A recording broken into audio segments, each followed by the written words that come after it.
I don't like spiders at all. So if someone came up to me and said, "Hi, Laura, I've come to your training session today, but I brought my pet spider. His name is Sid. He's not poisonous, but I just need you to hold him for me while I'm doing the training. Is that okay?" I mean, obviously that's not going to happen. There is no way that I could do that.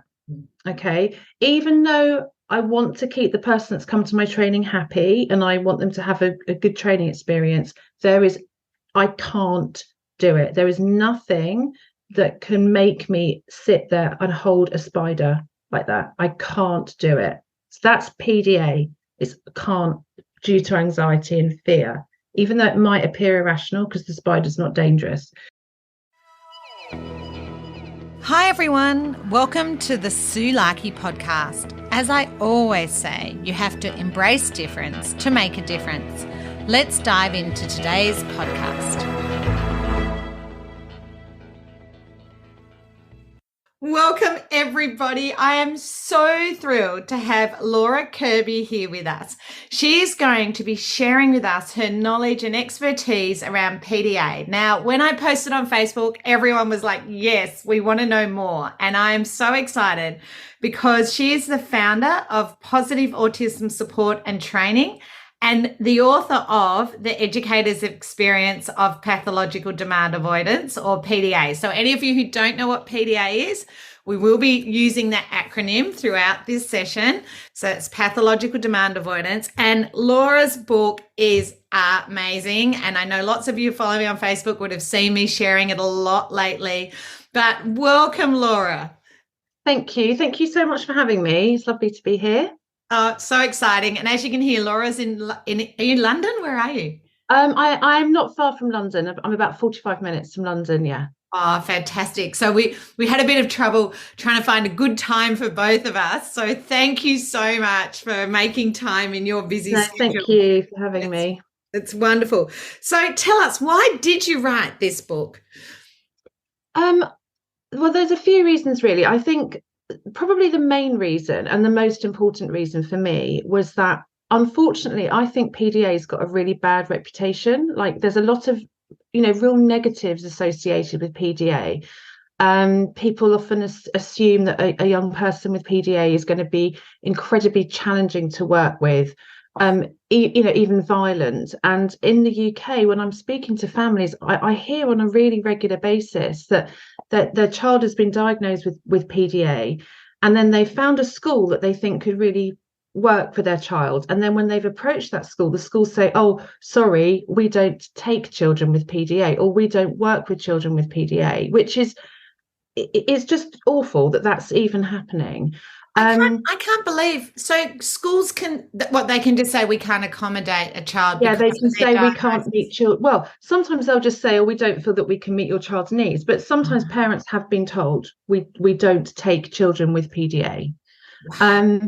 And for me, that's just wrong. I wanted to change that. And I think the book actually starts with a confession that PDA used to scare me. Like, when I first started working, I was initially an assistant head teacher in a specialist school for children who were autistic, and that was the first time that I had really come across this profile, and it used to terrify me. And the confession in the book is very honest, that I was being hurt. I was my staff were being hurt. The days were sometimes dictated by some of these learners. And then I just had this absolute revelation that there was nothing wrong with these children. It was the environment, and it was me. It was everything that I was doing was wrong. So that was creating this huge kind of challenge.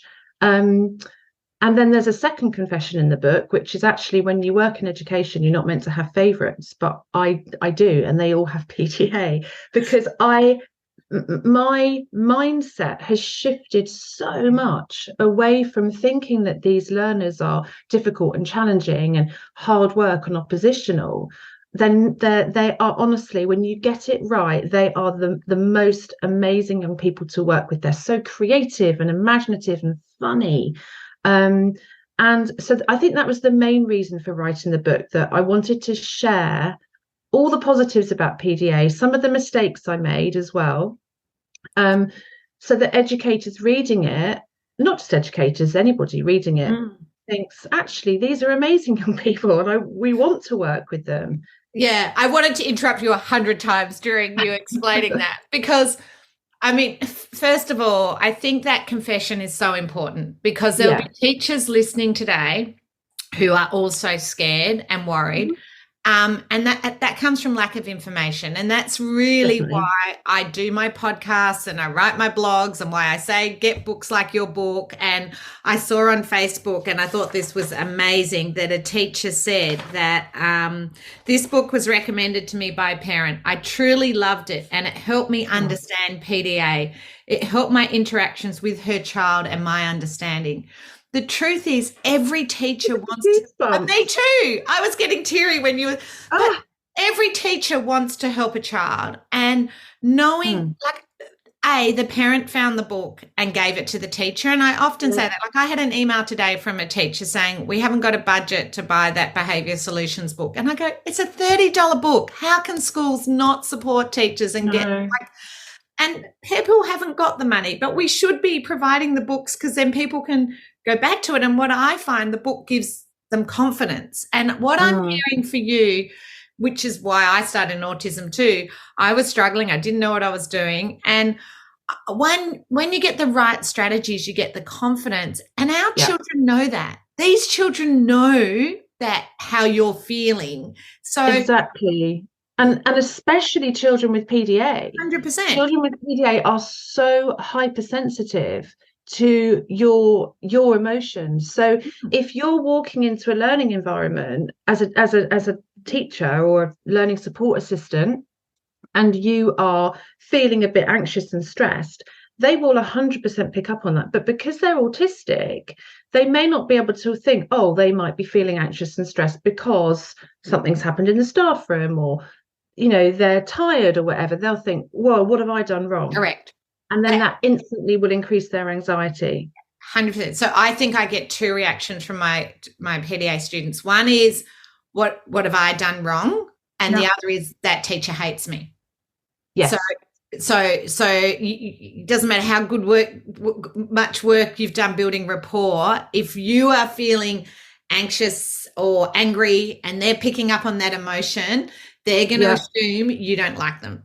And that's just, I don't know, that's just my experience. And that's where sometimes I have to get the sensory tool and calm myself. Exactly. And I do actually talk about this in the book. So there's actually I regularly share images from the book on my page, just to sort of, for people who haven't read it, just to sort of give them a little bit of insight.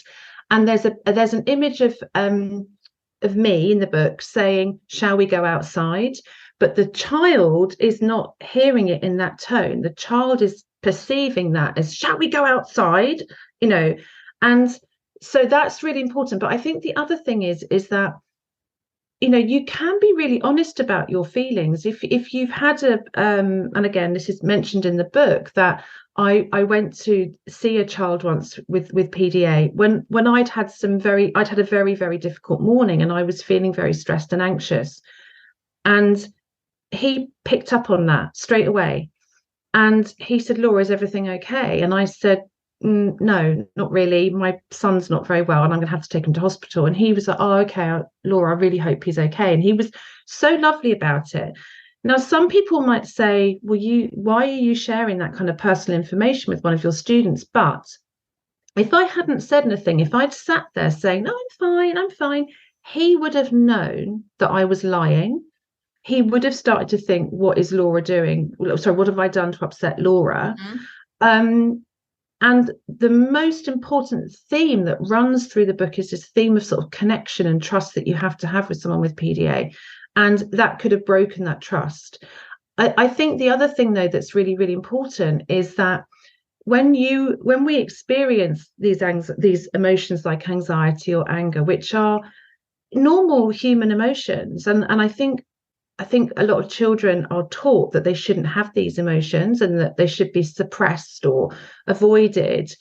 Actually, when you can say to not just a child with PDA, but to anyone, I've not had a very good morning, I'm feeling a bit stressed, I'm going to take 2 minutes outside and just take some deep breaths so that I feel ready to teach you. You're actually role modeling such a good sort of process there, aren't you? Rather than like suppress these emotions, you shouldn't be feeling them. Absolutely. And I talk a lot about we need to talk our emotions out loud, but also Definitely. our internal sensory, like, the toilet, drink, food. A lot of my children confuse their feelings with their internal sensations. So there's nothing wrong with coming back from yard duty going, I didn't go to the toilet, I'm busting to go. You need to talk. That's okay. I can go now. So can you guys just read a book? I've just got to rush to the toilet, or actually talking through those things. Or, I got caught in a traffic jam on the way to school this morning. And the other thing I find with my PDA kids is talking about the complexity of friendships. So saying, I was catching up with a girlfriend on the weekend and she cancelled on me at the last minute. And I was really hurt by that. But actually something had come up for her, and it wasn't that she didn't want to catch up, but she just texted me rudely and said, sorry, I need to cancel. But I found out later that, and actually I find talking through my friendships and family relationships. And as you say, a lot of people would say you shouldn't do that, but I would say you should do it, because when our children hear that, it normalizes it for them in many ways. And then they'll share with me their worries. And I think if you don't share your worries, how can you expect a child to share? Exactly. And not only does it normalize it, but another thing that's so important to understand about PDA is that PDAs don't really see hierarchy and authority. They seek sort of very equal, reciprocal relationships. So when you're having those conversations, you're putting yourself on an equal level, aren't you? And I think, I remember when I was younger and I went to school, I thought my teachers lived at school. Like, I literally thought that they were like these kind of higher beings that lived in school, didn't have relationships, didn't have any problems. They were just like the elite people, which we know is not Laura, true. You said, like, when you bump into, a lot of teachers are related to this, when you bump into one of your students, particularly in Australia, like our 5 or 6 year olds in our kindies or preppies receptions, you bump into them in the supermarket and their eyes really pop out of their head, like, what is she doing in a supermarket? Exactly. Yeah. So I think, again, all of this is just, it's this connection, this trust. One of my favorite quotes in the book is, the antidote to anxiety is trust. And I think all of this is just building trust, building relationships. One of the best compliments I've ever been paid was by a young person that I've actually just finished working with him, which I'm really sad about, but it was for 4 years. And it took us about a year, really, for him to really trust me. And after a little bit of time, he said to his dad, Laura is my favorite person in the whole world. And honestly, I was like, that is the best compliment that this boy could ever have paid me. He once told me I was a turnip as well, which apparently is also a massive compliment. I got to his house. I would have taken a turnip as not a compliment, so I'm glad we've clarified that. Once I got to his house, and he presented me with a label with "I am a turnip" written on it, and he stuck it on me, and he said, that's like the best vegetable. I'm like, thank you. I've still got the label. I love it. Now, people listening would be like, but how do I build a relationship with this child, Laura? How do I do that? I think the simple answer to that is, be as authentic as you can possibly be. PDAs have I hope I can swear, the best bullshit radar that of any humans. They will see through anything that is inauthentic, fake, forced. So just be 100% authentic all the time.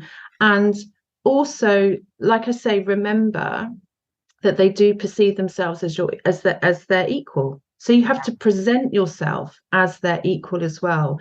And I think the other thing is as well, you cannot rush that connection, that relationship. It takes as long as it takes. So one of the things, so I run PASS, but I'm also a director in a tutoring company that provides tutoring for young people who aren't able to go to school. In the UK, we call that AOTIS, which is educated other than in school. It's a government funded package. It's very, very difficult for parents to get. We've got 55 children within our tutoring service. They're nearly all PDA. And when we take on new tutors or we take on a new student and tutors start to work with them, we absolutely stress your job is not to teach at this stage, is not to teach. We don't care about teaching what they're learning. Your job at this stage is to just build up a connection with this young person. So one of the other ways, I think a really important way that you can do that is also to just enjoy talking sometimes, like just talk about their special interests. I've had sessions before where I've got in my car and thought, God, did we actually do anything today? Like, did we do any learning? Because I've just sat and listened to them talking about Minecraft or what, it could be anything, Dungeons and Dragons, fish that fight with their penises, which is also, whatever it is they want to talk to me about, I will talk to them about, and I will listen and I will learn from them. So that's another thing, like the learning is so reciprocal. I've been taught. I always say you don't need to know anything about Minecraft or fish that fight with their penises. Did I hear that correct? Because this kid will tell you everything about it. Yeah.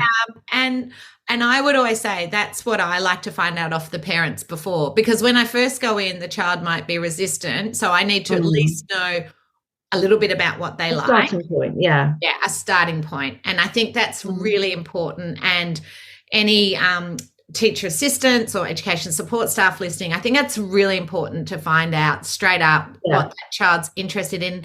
And honestly, I would walk in with a book with that or something. So a visual like, oh, she likes Pokemon or Star Wars, even if I don't. It's just a t-shirt with Pokemon on. I do think though, I just want a turnip sticker, Laura. A turnip? Get a turnip t-shirt.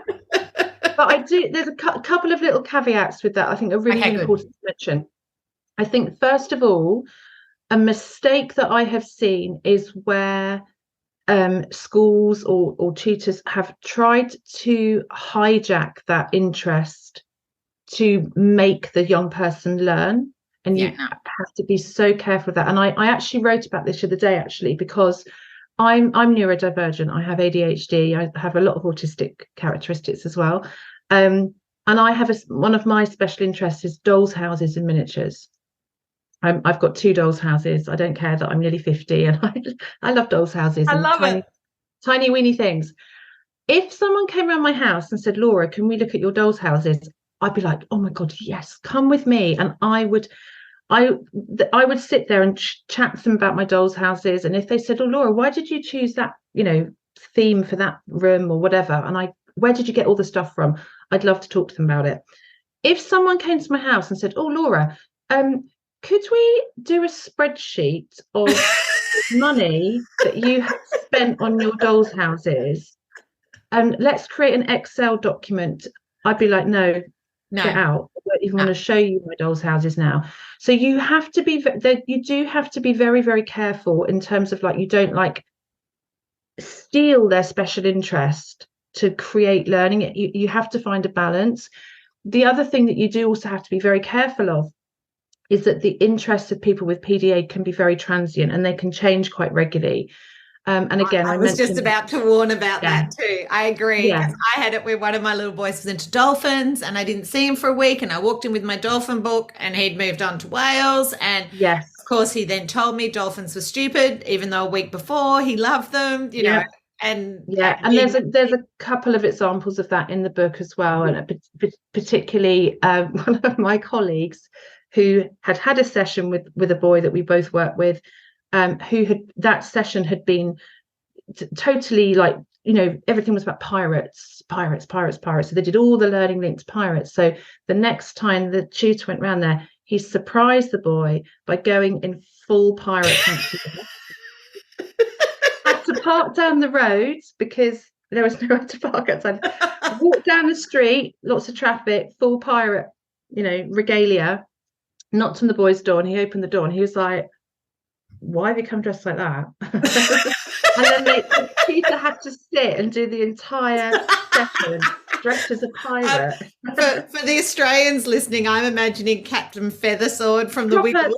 Yeah. Proper pirate outfit. Yeah. So you just have to be really careful. But I think it comes back to, learn from them, listen from them, and also learn together. Yes. I spend a lot of time, like, oh, I don't know about that either. Should we look it up? Yeah. And going on, like, even if it's on my phone, and just like looking stuff up together.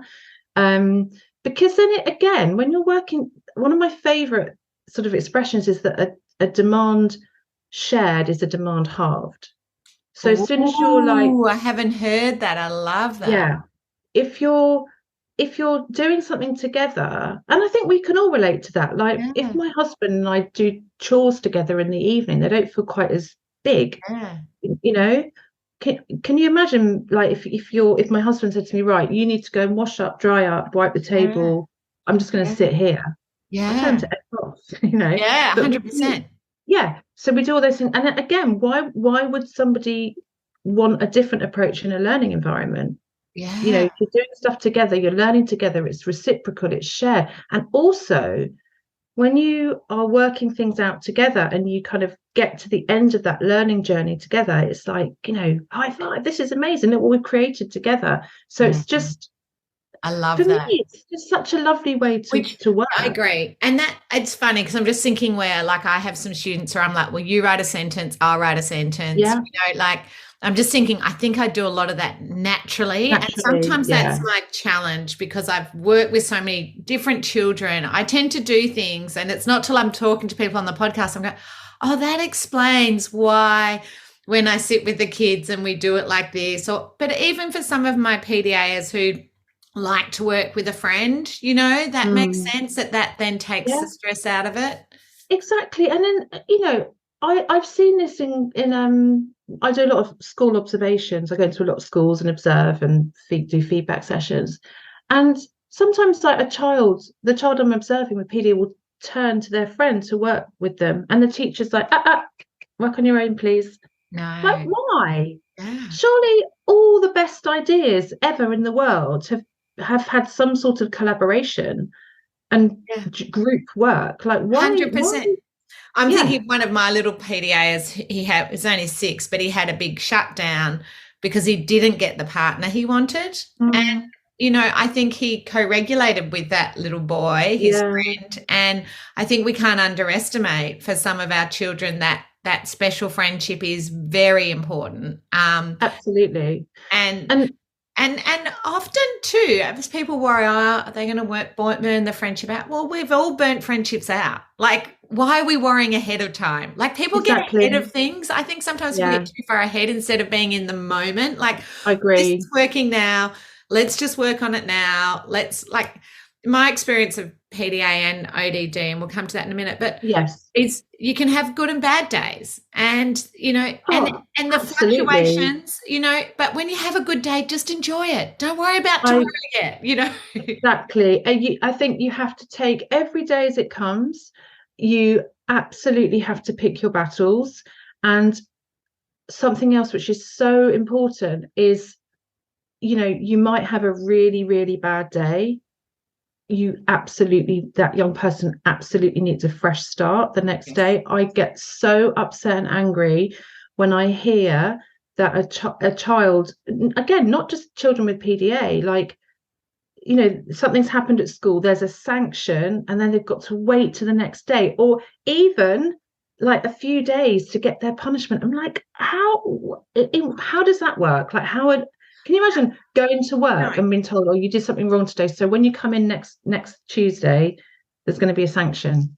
It's just a lot of it is just really common sense. And I think a lot of it for teachers is unlearning, actually, a lot of the stuff that you've been taught. And that was very much the case for me. Like, I'd done so much autism training. I know I did a postgrad in autism, and for me, working with PDAs was very much about forgetting all of that, like forgetting all the kind of like visual timetables, the now next boards, the structure, the routine. That, and I know there's a question on that. Yes. And not forgetting it completely, but just thinking, just almost like parking it and thinking, right, this young person needs something that's different. why we both were thinking of that question on Facebook at the same time. I feel like we've known each other forever. Like we can know. because we're talking from the same, singing from the same songbook. Is that what yeah, definitely. Yeah. So what do we do instead of our now, next, later and our visuals? Okay, so I think I actually wrote, and I do use a lot of analogies, like in the book when I'm training, and I actually got asked about this exactly a week ago. I was doing some training, and I was explaining that somebody who is PDA is still autistic. Okay, so there does need to be some kind of structure in terms of like some predictability about what's going to happen, because if there isn't that in itself can cause anxiety. But within that structure, there needs to be a lot of autonomy. And that word autonomy is so important for people with PDA. So the analogy I came up with in the training, and it just sort of came to me, was when I go on holiday, I need to know where I'm going, where I'm staying, the dates, the flights, how long I'm there for. Those things are all really, really important. So that's my structure and my routine. But when I'm on holiday, I like to have a lot of autonomy. And what I wrote about is, can you imagine going on holiday and someone banging on your door every morning saying, right, you're getting up at 6 this morning, you're going to this beach, you need to wear this bikini, you need to go to this restaurant at lunchtime, and you need to eat this food, and then this evening you need to go to this restaurant and you need to be in bed by this time. Yeah, like that wouldn't be a holiday. That is such a good analogy. I love it. So within the learning environment for someone with PDA, you still need to offer them, there does seem to still be some structure and routine. And also within a school environment, a child can't say, right, I'm going to take my lunch now at 9 o'clock in the morning. But within that, you can still offer them a lot of autonomy. Would you like to start with this piece of work or this piece of work? Would you like to work on your own, or would you like some support? Even do you want to write, or shall I write? Yes. So within the structure that is needed, you still need to offer a lot of autonomy. Yeah.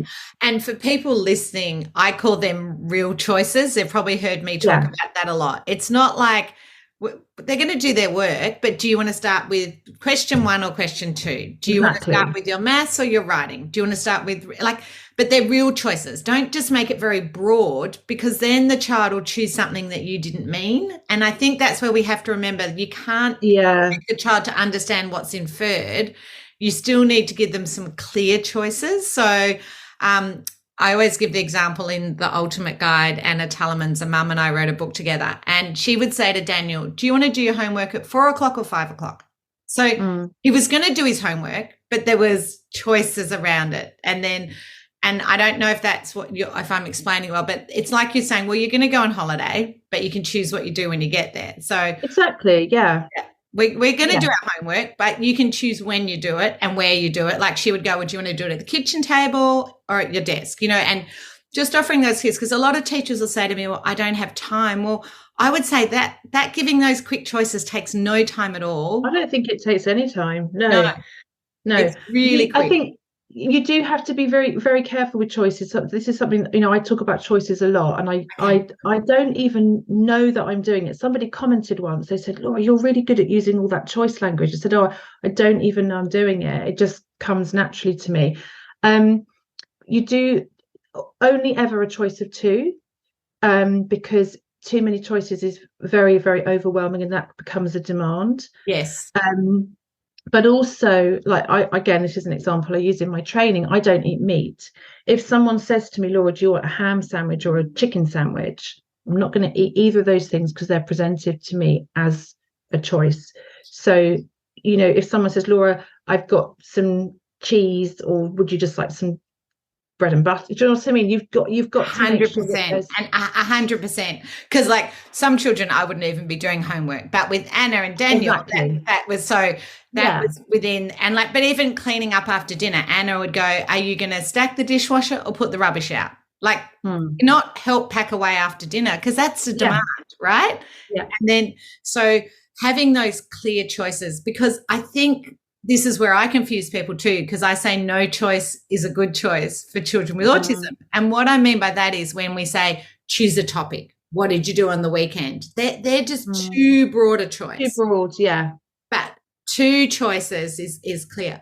So one of the, and this is completely random and you can tell me you don't know, because one of the struggles that we have with many of the children, young children, is that going to the toilet can be seen as a demand. Absolutely. Have you got any hints around that?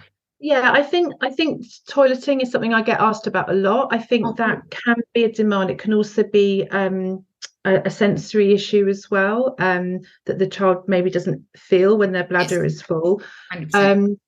I've worked with children that have wet themselves, soiled themselves because because they're so engrossed. That's right.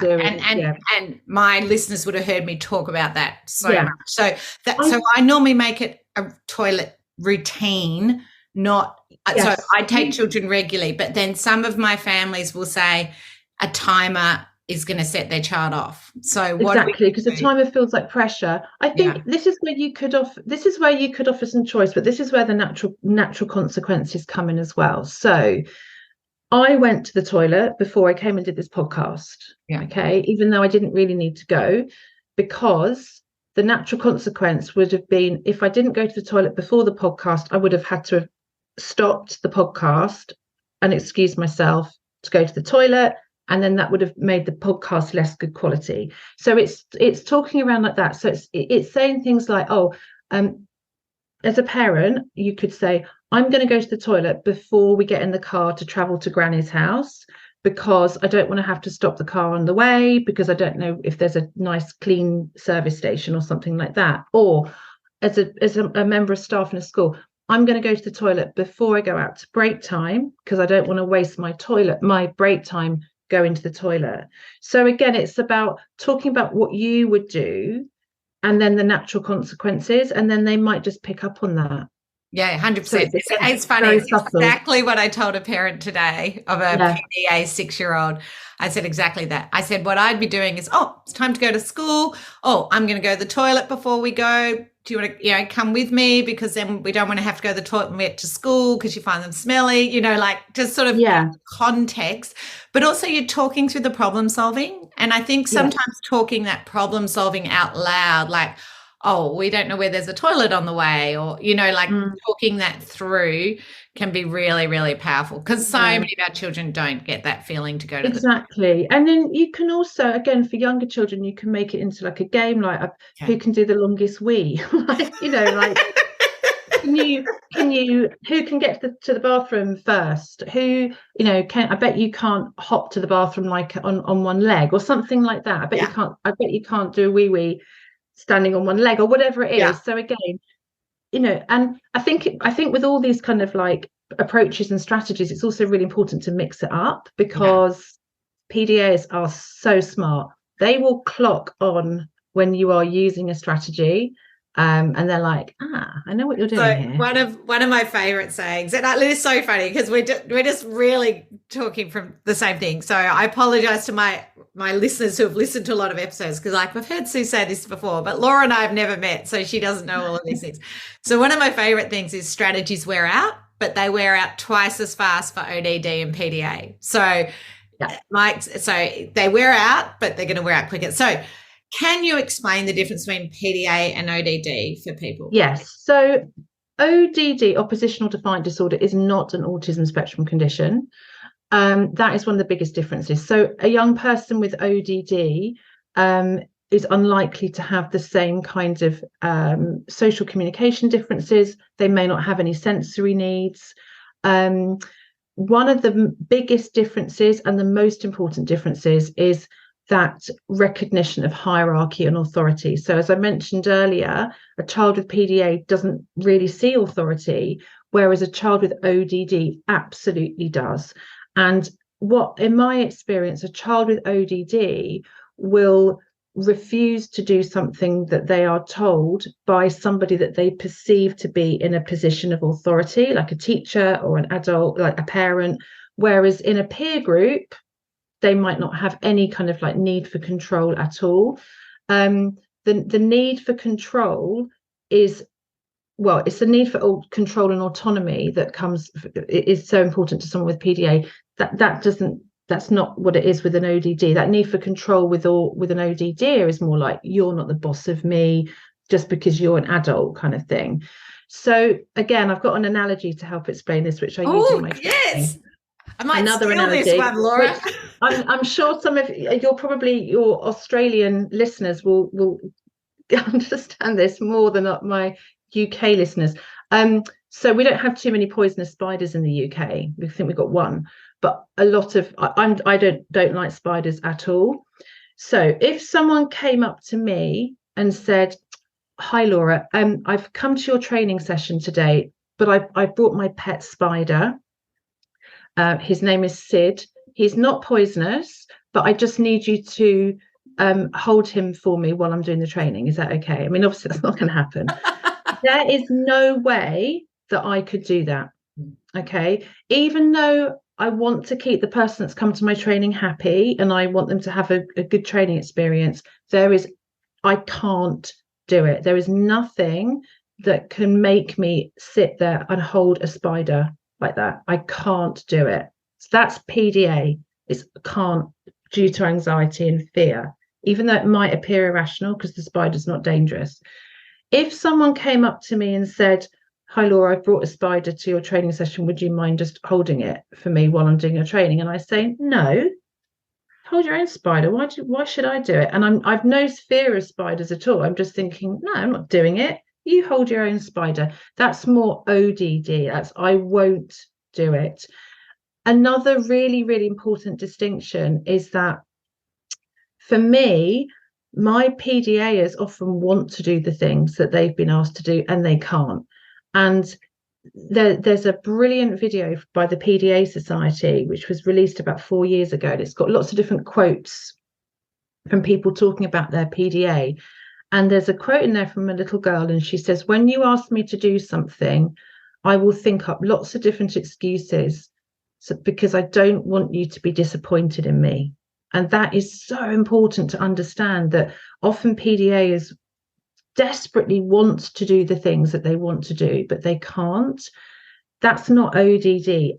ODD, they don't care if you're upset that they can't. You don't do what they've been asked to do. Sorry, you don't. They don't do what you've asked them to do. They don't care. No. They're like, yeah. And I think that is absolutely brilliant. And also, hopefully, people listen to the podcast with Eliza where she talked about her book on. I always get it around the wrong way. Can't family not experience. Yeah. Oh, yes. Sorry. Yes, she's got two. So the can't not won't. Yeah, and that again is so important. So important to understand. And I think that is the perfect analogy to understand ODD and PDA.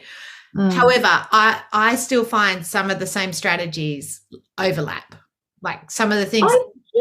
Do you know what? I honestly think that whether you are in a school environment or a home environment, I honestly think PDA strategies and approaches are like gold star.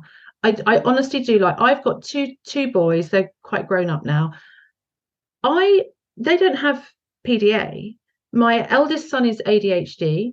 My youngest son just had a lot of anxiety when he was younger. He wasn't able to go to school, for a long time because of his anxiety, but he's not PDA. PDA approaches work with children, like, because they're so respectful. Like if I went in my son's bedroom and said, "Right, bedtime, it's time for you to go to bed now," I'm going to get like kickback. I don't do that. I would go in my son's bedroom and say, "Hey Finn, it's getting late. Do you think it'd be a good idea to go to bed in 10 minutes, or do you want me to come back in 20 minutes and turn the light out?" He's always going to say, "Oh, 20 minutes, please, Mum." Yeah. But again, giving him that choice and that autonomy and treating him as an equal always had a better outcome. So I think, for me, like, we can learn so much from the way that people with PDA need to be supported. 100%. It's just a nice way to work with someone. Exactly. And honestly, that's why I'd encourage all schools to get your book, because I think there'll be a lot of students who these strategies will work with, who they've tried lots of other things that haven't worked. Because when I look through your book, I'm like, okay, yeah, I do that, and I like, the weaving the interests in, not like forcing it to be like you said, the spreadsheet, and, using humor, so important with our kids. Like, there's so many wonderful things in the book. But what I would really like to say with people with hopefully this podcast, and if people get the book, I think it's going to give educators the confidence that they can do it. And I think a lot of the time we're so exhausted and we start to second guess ourselves and we think, I can't do this. But the truth is we can. And I think just having, and I'm hoping this podcast today will make people feel like they've sat there nodding, going, oh yeah, I do that one, or I can give that one a go. And I really hope what people take away is what you started off with, that if you are a little bit scared of this child, sorry, I did warn Laura that my cat was going to come in because she thinks she's a podcaster and she's just come in. But I really hope that people listen to this and really feel like, well, that's not that hard. I can try that. Do you want to do it in 10 minutes or 20 minutes? That's just so simple, so simple. Yeah, it's not hard. No, it's not hard. And I think that's what I'd like people to really take away. And coming from it's not hard will put you in a better mind space, whatever, to actually have that autonomy and work together. So thank you for your time. I knew this wouldn't be a good 30-minute podcast because there's so much we had to talk about. And I just really, really appreciate it. And I appreciate all you're doing and all your work and writing. And I encourage people to follow you on Facebook as well, because I get a lot of good tips. Yeah, it's amazing. Thank you. Pleasure. I hope you've got some great tips and strategies to make a difference. Remember, strategies wear out and not every strategy works for everybody. If you're ready to dive in deeper to more strategies and ideas to make a difference, I'd highly recommend you consider Dr. Tony Attwood or my online courses. For more information, visit my website www.sulaki.com.au.